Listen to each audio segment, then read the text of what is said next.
Fish fry చేస్తున్నానండి. ఫిష్‌కి boneless, skinless చేయించాము. నీట్‌గా కడిగేసుకొని కారం, ఉప్పు, పసుపు, అల్లం వెల్లుల్లిపాయ పేస్ట్, కొద్దిగా జీలకర్ర మెంతుల పొడి, ఫిష్ ఫ్రై మసాలా 2 టేబుల్ స్పూన్ల వరకు వేసుకున్నాను.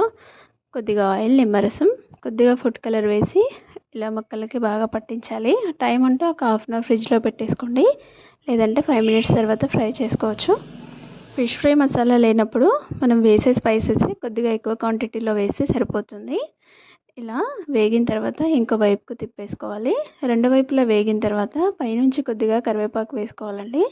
ఈ ఫ్లేవర్ చాలా బాగుంటుంది ఫిష్ ఫ్రైలో. చాలా సింపుల్ అండి ఫిష్ ఫ్రై చేసుకోవడం. అంతే, రెడీ అయిపోయింది. బోన్లెస్, స్కిన్లెస్ చేయించడం వల్ల పిల్లలు తినడానికి చాలా ఈజీగా ఉంటుంది. ఫిష్ పిల్లలకి పెట్టాలంటే చాలా ఇబ్బంది పడుతూ ఉంటాము బోన్స్ తీయాలంటే. ఇలా చేయిస్తే ఈజీగా పెట్టేయచ్చు. పెద్ద బోన్స్ ఉన్నా కూడా మనం తీసి తినిపించచ్చు. Thank you so much for watching.